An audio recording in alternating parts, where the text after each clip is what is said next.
Hi, welcome back to Mind Control. And that's it, I'm just curious.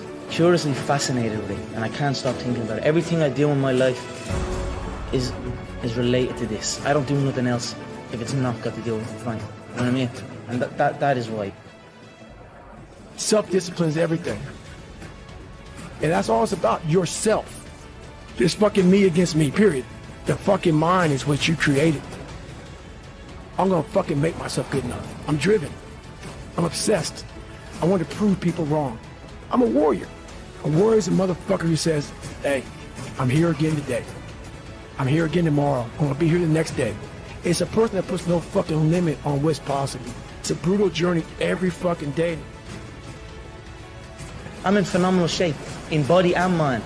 To me, what's unhealthy is living an unhealthy life. To me, what's unhealthy is getting up and going through the same day every day of life, 9 to 5, in an office or in a... That's unhealthy. That beats your mind. I don't work. I love what I do, and that's why I'm doing what I love. You know what I mean? That's why it's become a career for me, because I love it. I love what I do. So I don't think it's unhealthy. I feel good in my mind. I mean, it's my life. What causes that switch to flip? The overdrive, the beast mode, the full-on destroyer. It is something that's learned. It's a hard lesson. I don't think everyone gets it. And I think some people go through life without ever getting it. And I'll tell you, it's an important lesson. It's a critical lesson. It's a thing that allows you to go the extra distance, to dig just a little bit deeper, push a little harder, get after it.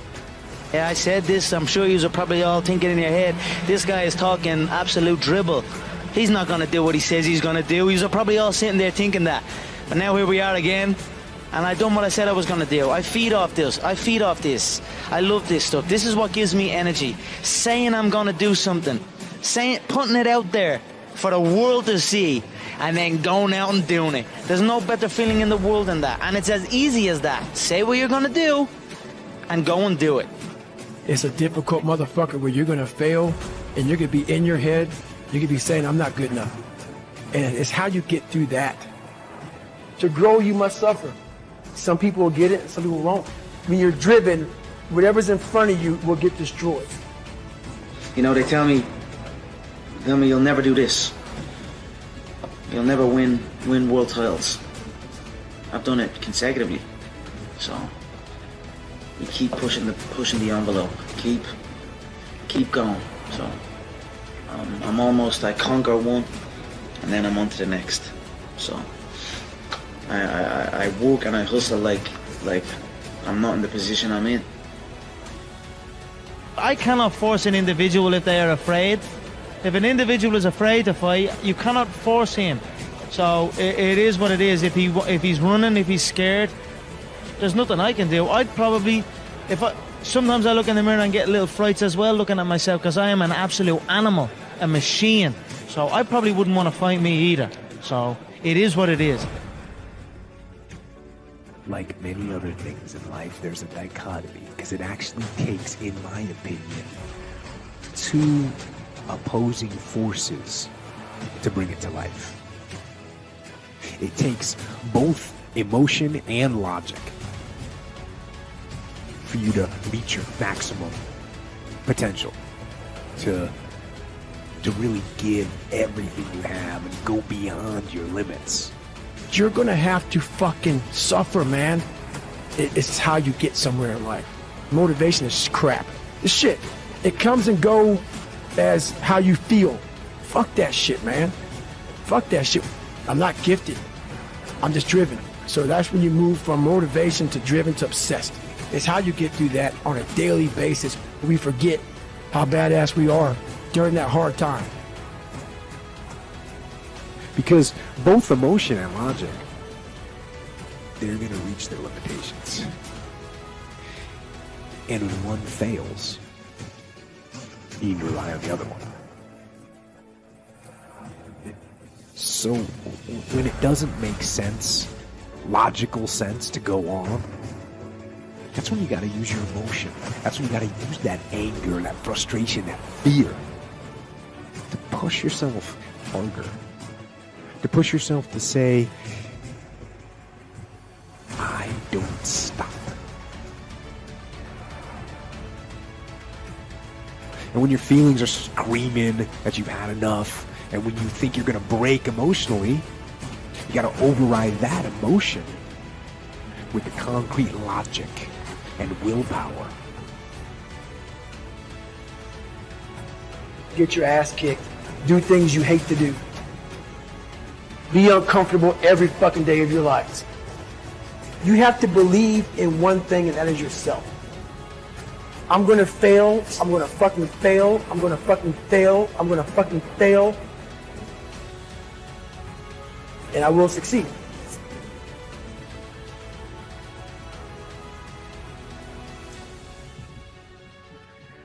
I was always getting pestered. What are you doing with your life? You're doing this, doing that.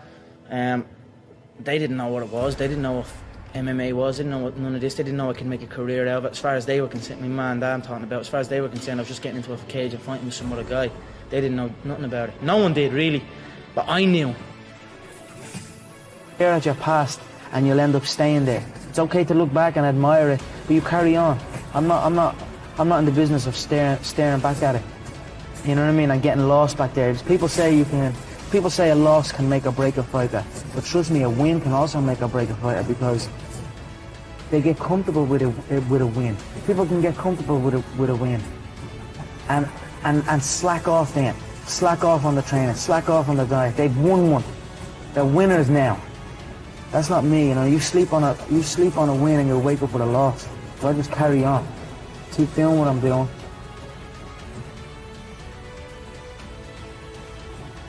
I love proving people wrong and proving my support right. That's what it's about at the end of the day, you know. This is all fun and games to me. I love it. I love my job. I whoop people for truckloads of cash. How could I hate this life? I love it so much. I'm grateful every single day. There is a difference between passion and obsession. Here's how you know the difference between the two. When you're passionate, everybody cheers you on. Oh, you found your passion? Awesome. Follow your passion. Live with passion.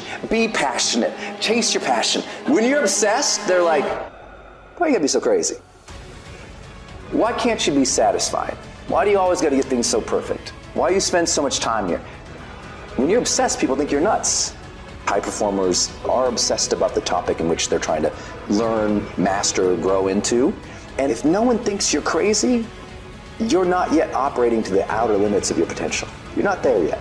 Because somebody in your life should say, you really care about this in a crazy way.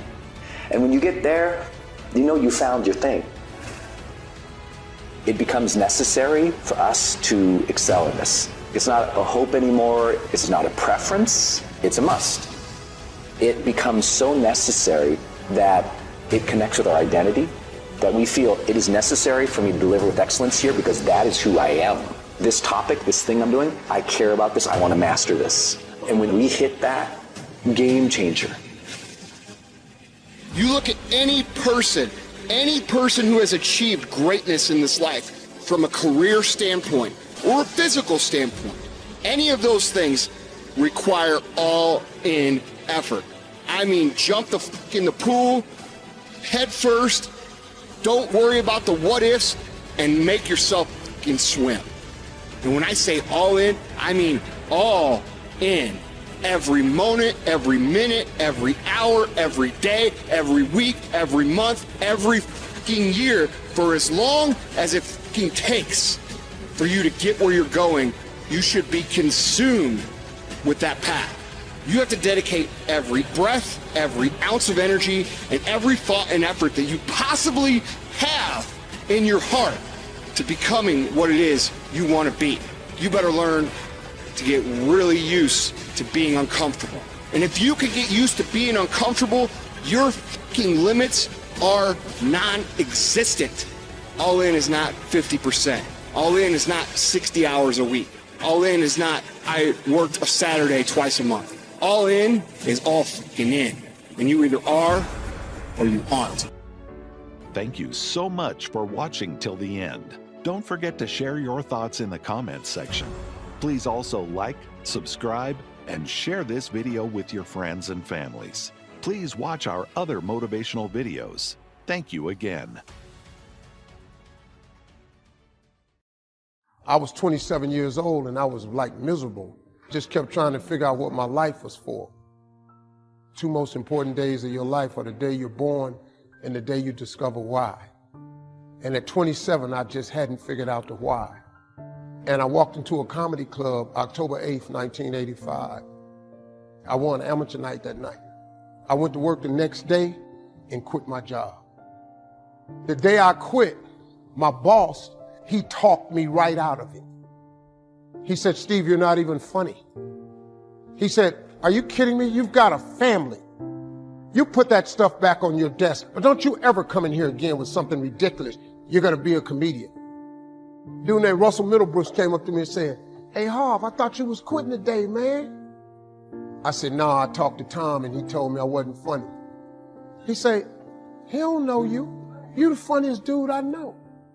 And then he looked at me, he was so hurt. He said, "Damn, dog, I told everybody you was leaving today." He said, "Man, I can't believe you letting that tell you what to do."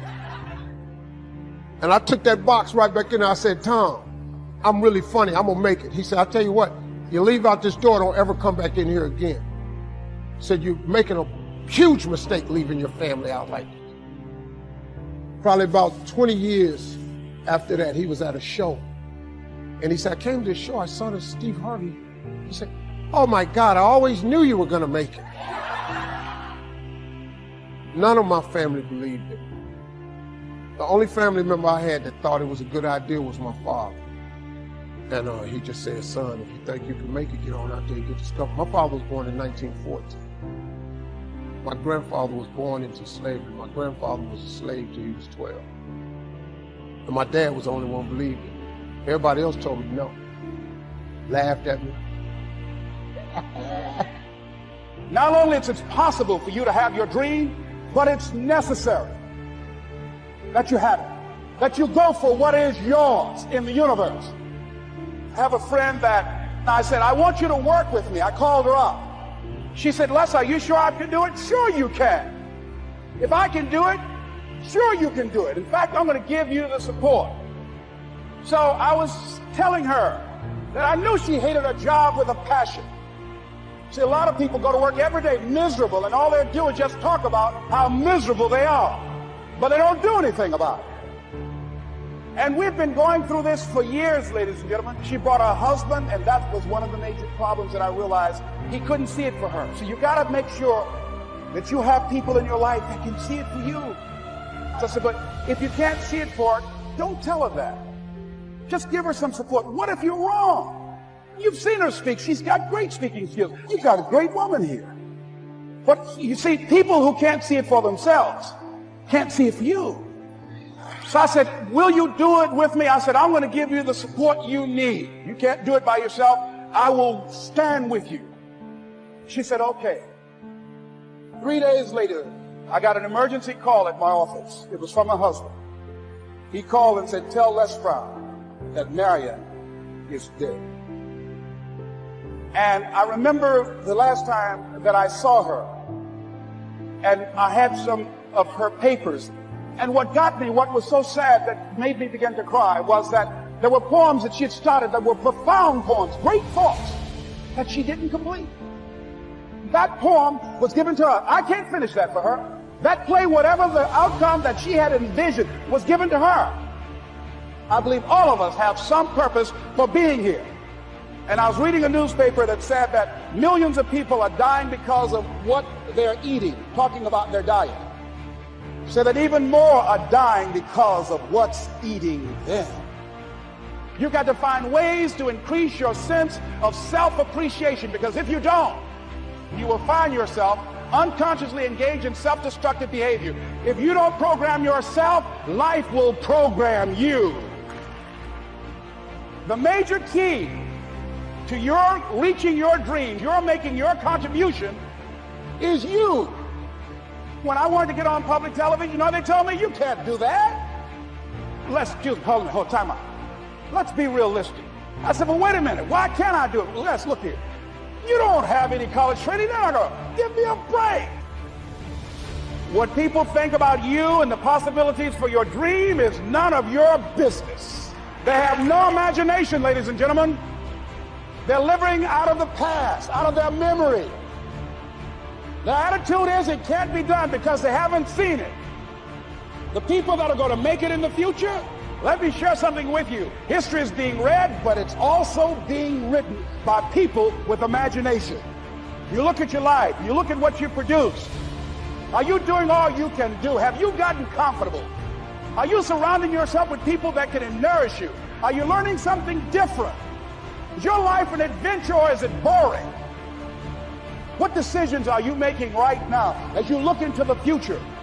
You don't want to ever put yourself in a situation where you have a limited vision and you're only using a limited amount of your talents and of your abilities. And I'm saying to you that it's necessary that you get outside of your comfort zone, that you do reading, that you do research. It's necessary that you don't be satisfied with where you are. If you want to make it today, it's necessary for you to constantly look at ways of getting better. This is not going to be it for my life. I deserve more than this. Think about Mr. Washington. Young man, yes, sir. What do you want to do with your life? I want to buy my mother a home, sir. I want to take care of my mother. I want to make my mother proud. How can you say you want to make your mother proud and you were in the dean's office the other day for fighting? Sir, they call me DT, the dumb twin. How do I get even, sir? Tell me.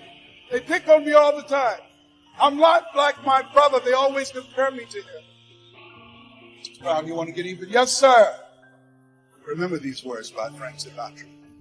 The best revenge is massive success. Become massively successful. That's how you become even.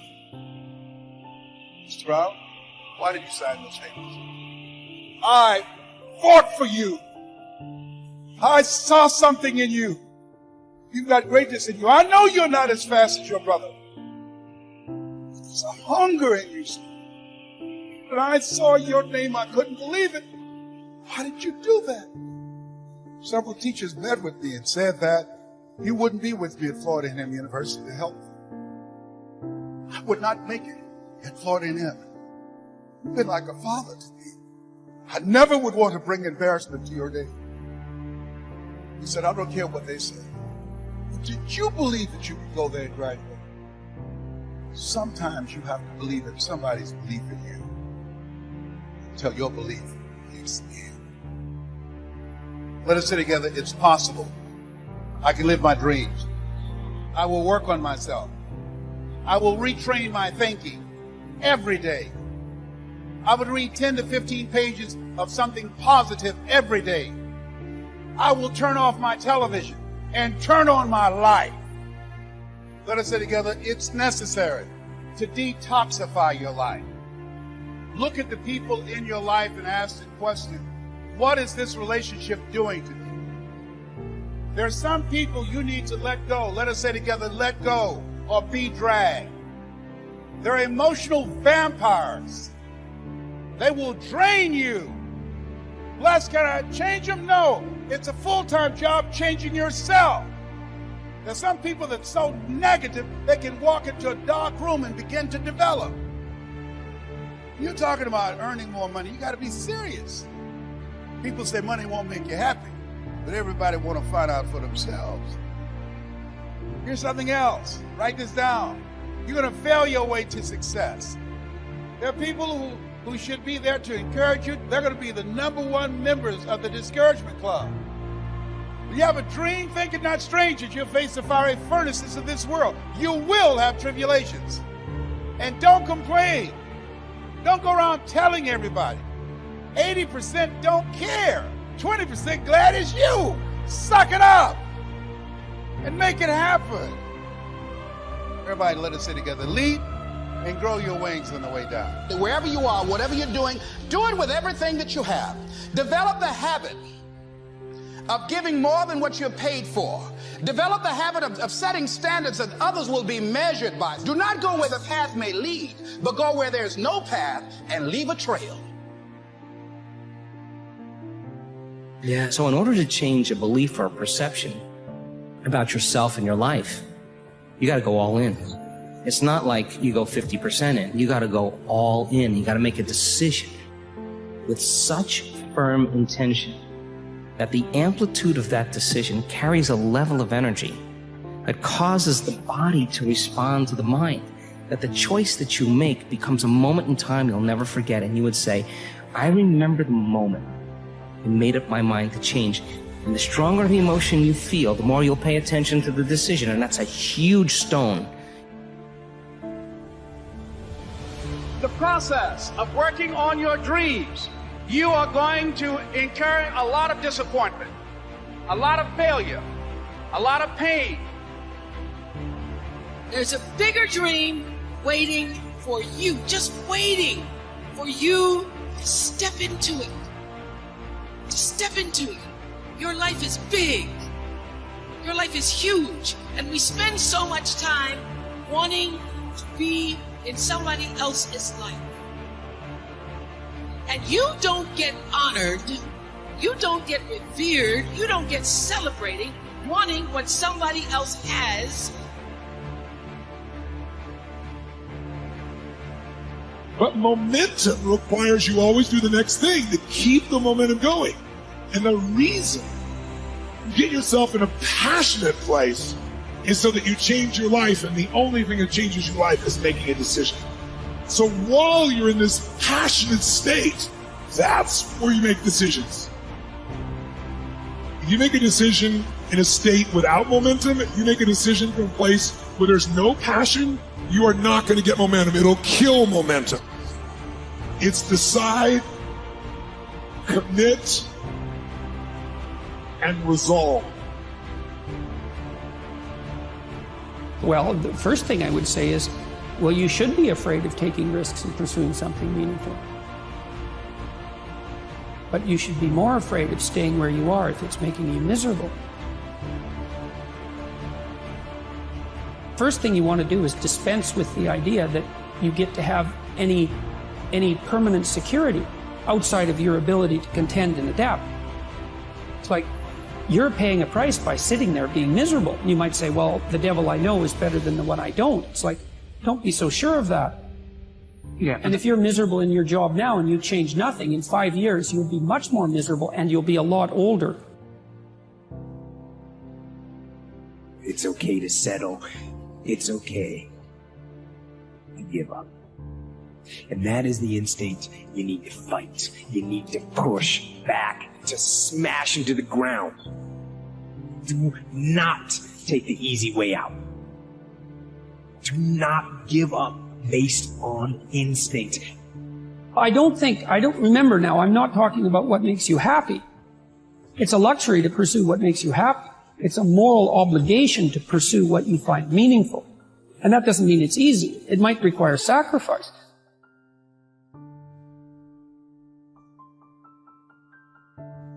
Instinct that says, you've had enough.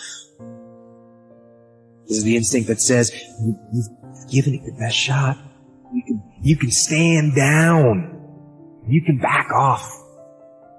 You can take a knee. This is the instinct that says, you can rest now. Do not listen to that instinct. Do not listen. If you are not defined by some vision that is bigger than you, and you are not passionate about that vision, then you're left with the old hardware of the past in your brain, and you will be predictable in your life. So would you agree then? New thoughts, new information should lead to new choices. New choices should lead to new behaviors. And new behaviors should create new experiences. And new experiences should produce new emotions.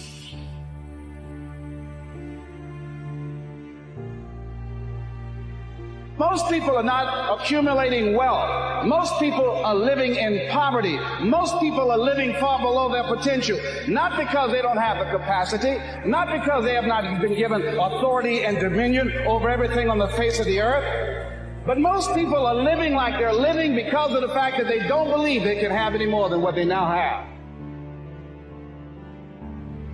A resilient person is capable of standing up to things in the face of fear and moving forward voluntarily, convinced of their own competence and ability to prevail. If you break, the fight is just beginning. And as you crawl up and out of that dismal and wretched place, as you rise above what you were, and as you take the form of who you are supposed to be, you will see that in the very act of standing up, in the very act of fighting on, you will become and you will remain unbroken. So every day you have to sell yourself and get out of your mind those old thoughts, that old belief system. Every day you got to sell yourself on that it's possible.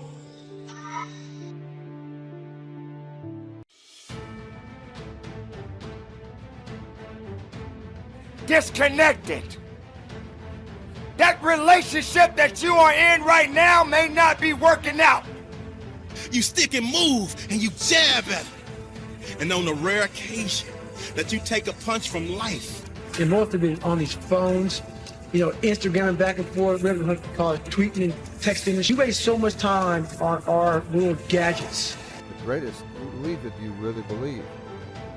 Some people may not have that opportunity to believe in themselves, because all their lives many things has kept them down. Music, the greatest I am the greatest of who you really are. You really know who you are. Can you identify yourself?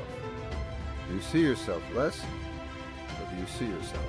But that doesn't mean that you can't get out and resonate yourself.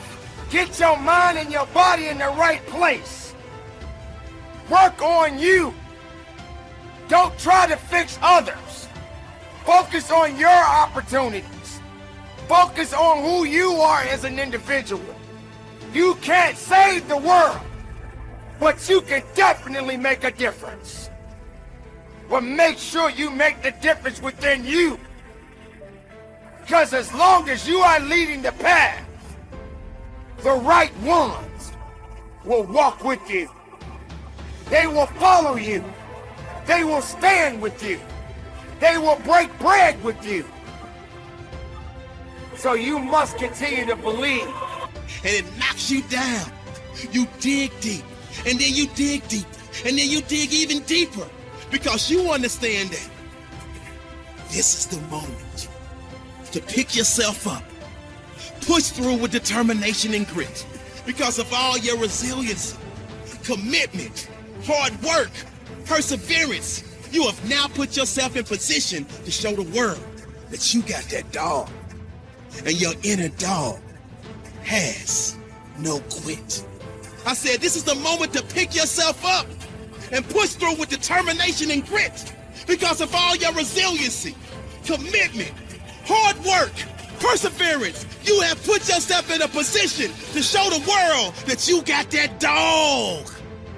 And your inner dog has no quit.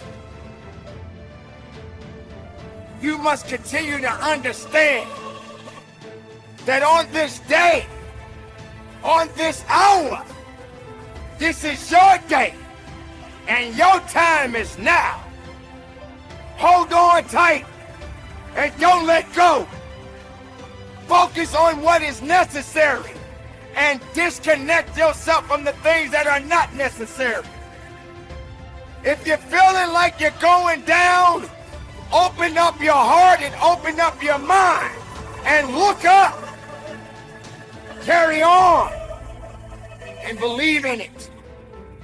For each and every day of your life is a blessing to breathe, a blessing to walk, a blessing to do what is necessary to continue the life, and not holding on to things that's not going to get you to the level in life you want to be. More do you ultimately believe? You, or do you let others control what you are and what they think of you? This is not the time to look down on yourself. This is the time for you to look up to see the greatest, to see the greatness. Within you, your creation has meaning something. Great brought you here. There was a purpose. There's a purpose now. And that purpose is great. It's unreal. And we tell them we have no time. If you really you have to take your day and write down this one day. Everything you do, write that down. And you're like, my God, I am wasting so much time on frivolous bullshit. It's not even funny. I mean, it will, if it doesn't infuriate you, it should. Because there's so much time. I can't get it in. Look at your schedule. You just wasted 7 hours today on bullshit. I mean, and you don't have an hour a day to try to get something in for yourself. What are you gonna do to get better today? Today. Not tomorrow, not next week, not next year, when you think you're gonna have plenty of time to do what you want. Get your priorities straight. That's not gonna happen. And it's definitely not gonna happen if you don't start putting in the work today. When I went in the trainer's room, my kids are in there, and they're looking at you and stuff, and I'm looking at them, and I'm like, it's all right, Dad's gonna be all right. As a parent, you gotta set the example. You gotta set the example. This is another obstacle. This obstacle cannot define me. It's not gonna cripple me. It's not gonna be responsible for me stepping away for the game that I love. I'm gonna step away on my own terms. And that's when the decision was made that, you know what, I'm doing it. Yeah, you gotta lead by example. As parents, you gotta lead by example. You want your kids to do whatever it is they want to accomplish in life, you have to show them. You do the work, you work hard enough, dreams come true. You know that, we all know that. But hopefully what you get from tonight is the understanding that those times when you get up early and you work hard, those times when you stay up late and you work hard, those times when you don't feel like working, you're too tired, you don't want to push yourself, but you do it anyway. Nobody's gonna lift the weights for you. Nobody's gonna do the pull-ups for you. Nobody's gonna go out and put in the road work for you.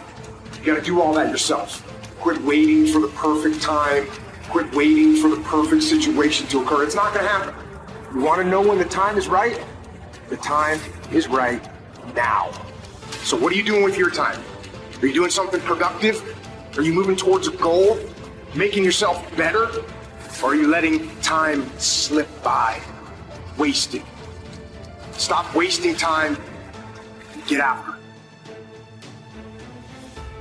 What the hell are we all waiting for to start attacking life? Waiting for the fight.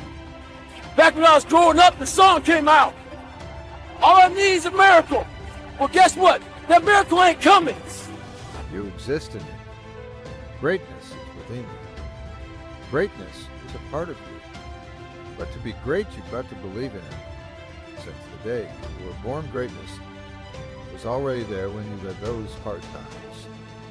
Greatness was already there when nobody thought that you had what it took. Greatness existed. Hold on to that greatness, believe in that greatness, and give it everything you have within yourself. How many times have you said, I know I need to do better? That is actually the dream.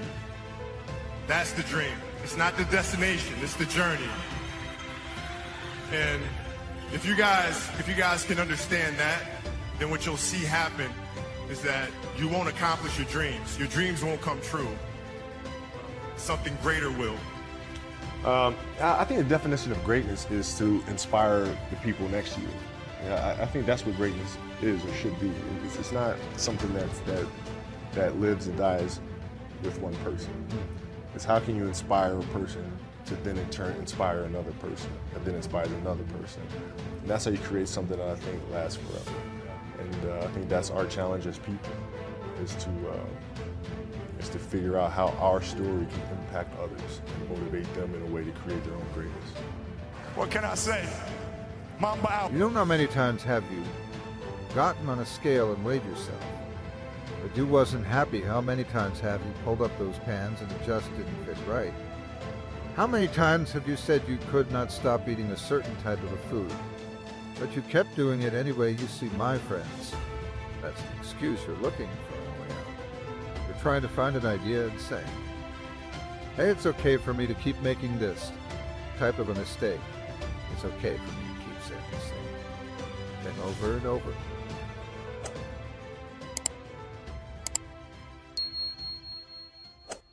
Hi, welcome back to Mind Control, where we inspire and motivate you. Hope you enjoy the video. Now here's the phrase that goes with it. Wages make you a living, which is fine. Profits make you a fortune, which is super fine. And you can live both fine and super fine. You've now got the mechanism and the ways and means to do that.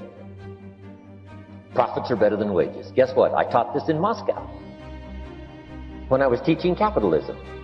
You know, the communists had it all wrong. They taught that capitalism was, a big company that oppresses its workers. I mean, it was absolutely ridiculous. They had mentally lost it when they came up with this ridiculous philosophy. Communism taught capital belongs to the state, not the people. And we taught all these years what? Capital belongs in the hands of the people, not the state. That's why, of course, kids should pay taxes, because they can be capitalists, and all capitalists should pay taxes. And it doesn't take much to start an enterprise that makes a profit. I teach kids how to have 2 bicycles, one to ride and one to rent. I mean, how long does it take? How long does it take to make a profit? I mean, a little ingenuity and you're on your way. So profits are better than wages. Capitalism better than communism. Communism said people are too dumb and stupid to know what to do with capital.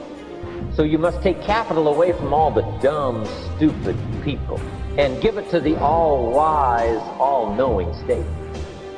And let the state run everything. I mean, that was communism. And they devastated every country they touched. I've been to East Germany. It's taking $1 trillion just to clean up East Germany. They've already spent $500 billion. They got $500 billion more to go.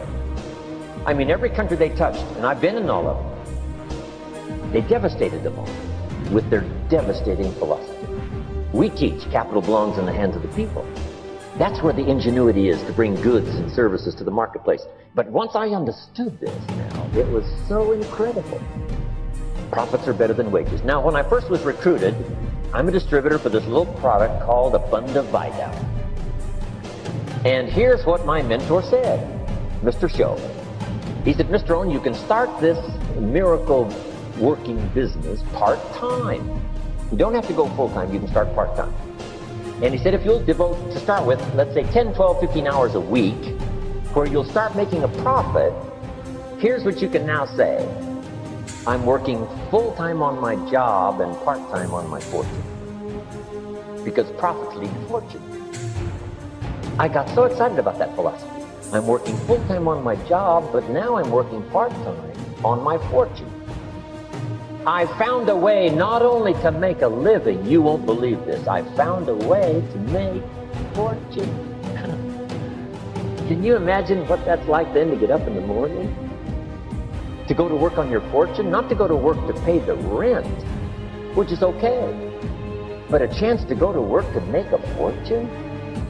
And I said, right now I'm working part-time on my fortune and full-time on my job, but it won't be long until I'll be working full-time on my fortune. Can you imagine what life is going to be like?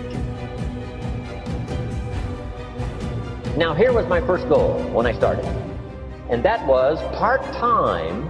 I wanted to equal on my profits part-time what I was earning on my full-time job.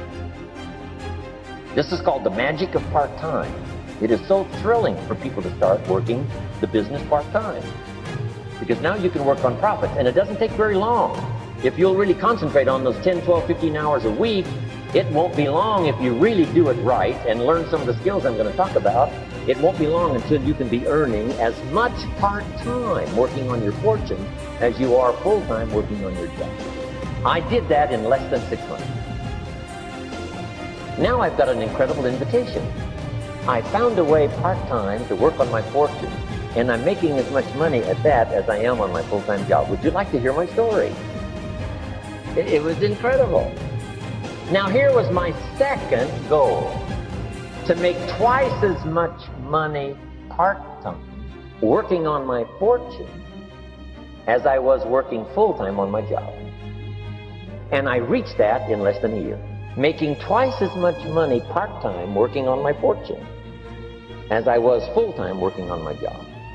Now I've got an incredible invitation that won't quit. I found a way, through a unique opportunity, to work part-time on my fortune, and I'm now earning twice as much money as I am working full-time on my job. Would you like to hear my story?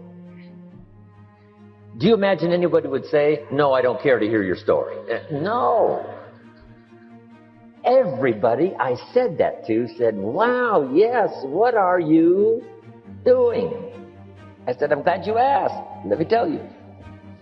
Now, when I started making twice as much money part-time as full-time, here's my dilemma. I didn't want to go full-time. And why not go full-time? And the reason was because I didn't want to give up my electrifying story. It was so powerful, nobody could resist the invitation to at least take a look. I didn't want to give it up. And I hung on for I don't know how long until it was, almost insane. And then finally, reluctantly, I gave up my full-time job. But now you can imagine the thrill and excitement of going to work full-time on my fortune. It was incredible. Here's the next one. Philosophy that helped change my life. It's not what happens that determines your life future. It's not what happens that determines your life future. It's what you do about what happens. All of us are in like a little sailboat. And it's not the blowing of the wind that determines your destination. It's the set of the sail. So jot this phrase down. It's one of the best to understand. Kids need to understand it. The same wind blows on us all. The wind of disaster, the wind of opportunity, the wind of change. The wind when it's upside down, the wind when it's favorable and unfavorable. The same wind blows on us all. The economic wind, the social wind, the political wind. The same wind blows on everybody. The difference in where you arrive in 1 year, 3 years, 5 years, the difference in arrival is not the blowing of the wind, but the set of the sail. And that's what learning is all about, to set a better sail this year than last year. To set a better sail. The first 6 years of my economic life, I wound up broke. Second 6 years, I wound up rich. You say, well, the Democrats must have finally gotten power. No. It was not a political change. Here's what changed the second 6 years of my economic life. It was my philosophy that changed. The set of the sail of better thinking, correcting the errors of the past and picking up new disciplines for the future. That's all I had to do at the end of the first 6. Correct the errors of the past and then pick up some new disciplines for the future. And my total life changed. The second 6 years was totally different than the first 6 of my working life. And guess who can do that? Anybody. Now you can keep on the same path for the next couple of years as you have the past 2. But if you wish to, and maybe everything's okay for you and you don't need to, but if you need to make some changes, I'm telling you, you can start doing it today so that the next 2 years will be drastically different than the last 2. And anybody who wishes to do that can. And you can do it between ages 40 and 43. You can do it between ages 13 and 50. You can do it between ages 60 and 62. Any 2 years, any 5 years that you wish to drastically change from the previous 5, you can do it. If you wish to. Now, this isn't written. This is not a law. Here's what it's called, opportunity. If you don't know you can drastically change your income, change your future, change your health, change your marriage, change everything. If you don't know that, some people then go year after year after year after year not making much change simply because they didn't get to the class. They never read the book. They never went to the seminar. They never made the discovery. They didn't seek for the knowledge of how could I make my life better. And if you just rock along, I'm telling you it's okay. Anybody can live any way they choose, but I'm here to tell all of you that if you wish to, it's possible to make the next 3 years totally different than the last 3. And all you have to do is just a few things. So if you got that one now, it's not the blowing of the wind that determines your income. It's not the blowing of the wind that determines your fortune. It's the set of the sail. And that's why we gathered here today. Maybe I've got some ideas that'll help you with a couple of little things about setting the scale of your thinking that might drastically give you multiplied more benefit the next 3 years than you've gotten in the last 2. So it's not what happens. What happens to everybody. Here's how the last 6,000 years reads. If you want to make a note of Jim Rohn's vision of history the last 6,000 years, here's how it reads. Opportunity mixed with difficulty. It's going to read like that, looks like, for the next 6,000 years. Opportunity mixed with difficulty. Now, sometimes there seems to be more opportunity than difficulty, and then sometimes there seems to be more difficulty than opportunity, but the mix isn't going to change. After expansion comes recession. But after recession comes expansion. Not to think so, see, is naive. And once you've got just a little of this stuff settled, then you know exactly what to do.